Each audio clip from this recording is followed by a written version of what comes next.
I want you to picture a room. Okay. And I don't mean some high-tech situation room with, glowing blue maps and generals shouting into phones. Right, not the movie version. Not at all. I want you to picture something. Boring. A standard, windowlit conference room in Washington, D.C., heavy mahogany table, stiff leather chairs. Maybe a pitcher of lukewarm water. Exactly. And maybe a plate of stale cookies. It looks totally mundane. Like a mid-level budget meeting. But in this room, there's no judge. There's no jury in the corner taking notes. And there is certainly no public record being kept. It's just a group of people looking at a list of names. And yet what happens in that room functions exactly like a courtroom. But it's a courtroom where, the normal rules are just gone. No charges are read. And no defense attorney stands up. No verdict is ever announced. But the outcome is, is final. It's death. Welcome back to the deep dive. Today, we're unpacking something that really does sound like it's straight out of a spy movie, but it's cold, hard, historical record. We are looking at the story of the list. And I think we need to be clear right off the bat. We aren't talking about the hardware today. This isn't a deep dive into the engineering of Predator drones or Hellfire missiles. Right. Those are just the tools, the delivery systems. Focusing on the drone is like focusing on the electric chair instead of the trial that sent the person there. That's a great way to put it. Today, we're looking at the paperwork.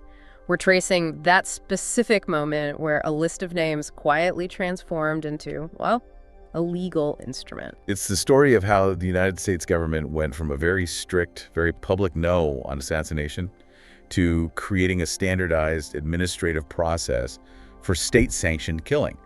It's how a list became law.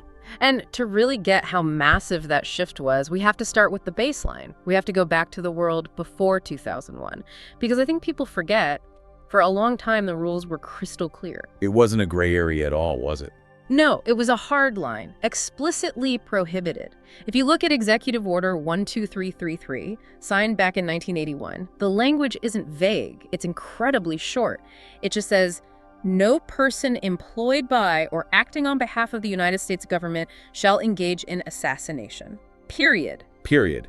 Not unless it's really inconvenient to catch them. Or unless they're really bad guys, just no. And the context there is important, right? This came out of the Church Committee era in the 70s. That's a great point. Yeah, the public found out about all these, frankly, wild CIA plots to kill foreign leaders. We're talking exploding cigars for Fidel Castro, that kind of thing. Worldly cartoonish stuff. But dangerous stuff.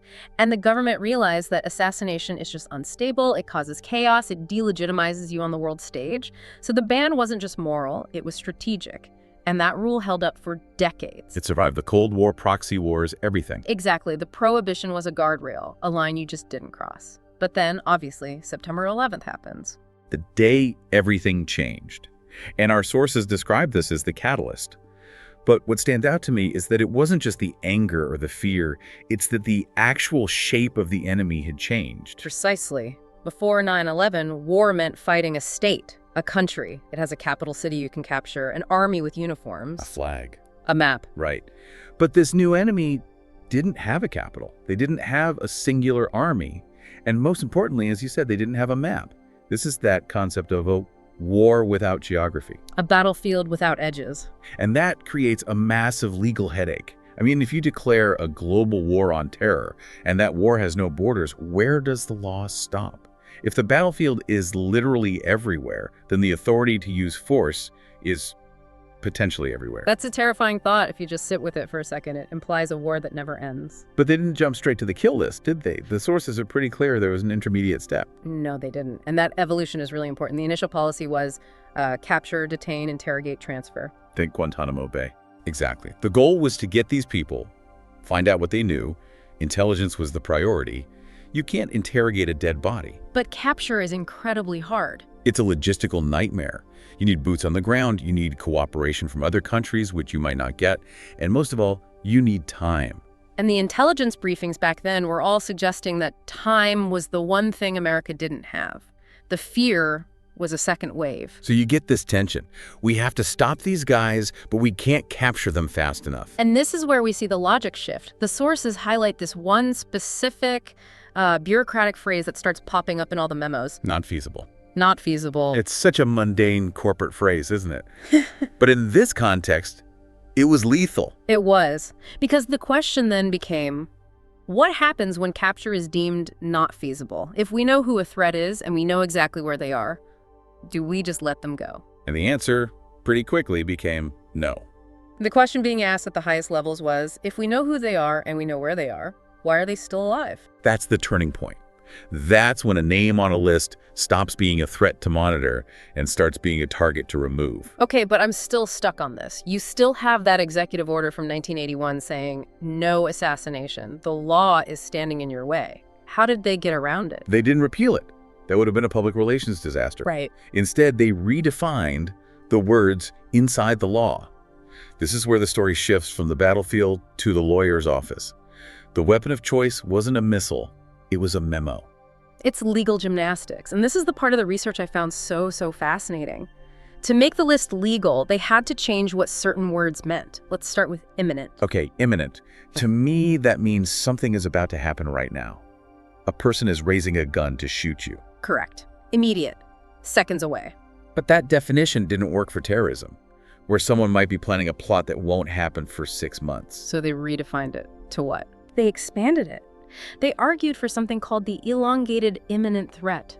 Basically, because terrorists are always plotting in secret, the threat they pose is always imminent. Wait. So imminent now means might happen someday. Essentially, yes. It means continuous potential.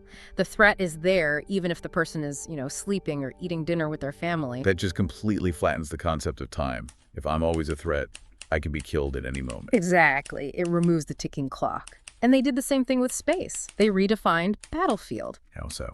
Traditionally, a battlefield is a declared war zone. Afghanistan in 2002. If you're a combatant there, you can be lawfully targeted. But what if the target is in a country we aren't at war with, like Somalia or Pakistan? Under normal law, that's just a sovereign country. You can't just fly a drone over Paris and blow up a criminal. But under this new definition, the battlefield follows the target. The person themselves becomes a walking, talking war zone. So, by redefining imminent to mean always and battlefield to mean everywhere, they built a legal world where the war never ends and is everywhere at once. That is the crux of it. And the effect was to replace a trial with a process. You no longer need a judge and jury because it's legally an act of war, not a crime. Let's talk about that process, because this wasn't some rogue agent in a basement. The sources are very clear this went all the way to the top. To the very top. This is documented fact. Eventually, the list reached the Oval Office. The President of the United States became the final arbiter. It's almost medieval when you think of it that way. Yeah.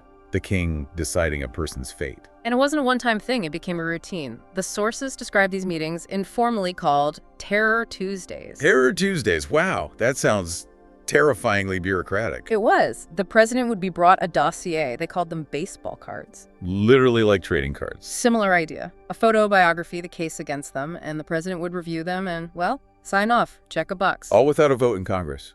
Without a judicial warrant. Without any public oversight.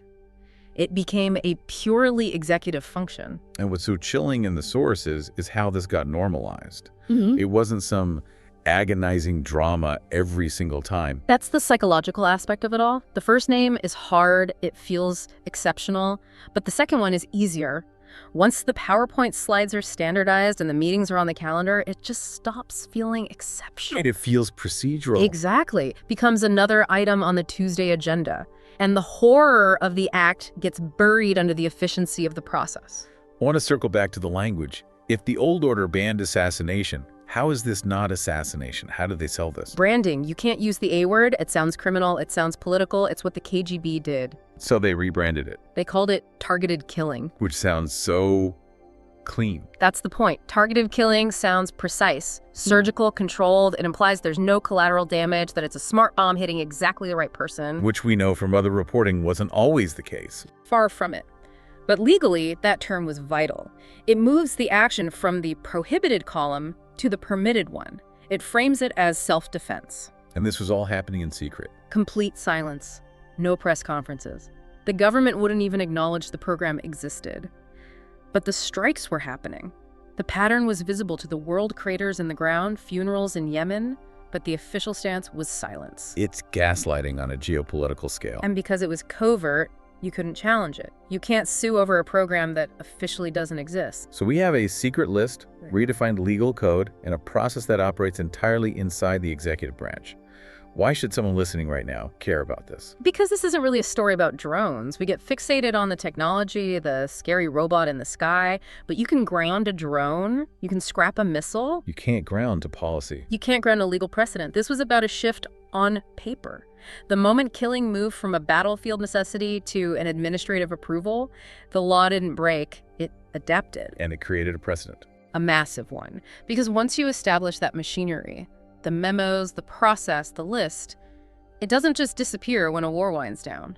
The architecture remains. The powers are passed down to the next president and the next. And that leads us to the question that the sources leave us with. The one that kind of haunts me after all this reading. It's the ultimate question of power, isn't it? Once a list is established that can decide life and death, the only question left is, who gets to write it? And who decides when your name belongs on it? Because the reality is, after that day, the list never went away. It's still there. The names might change, the people in the room might change, but the room itself, the courtroom without a court, is still open for business. That is a heavy note to end on, but I think it's the only honest one. It's a reminder that rules, once bent, are very hard to straighten out again. We're going to leave it there for this deep dive. As always, thank you for listening, and we'll catch you on the next one. Stay curious.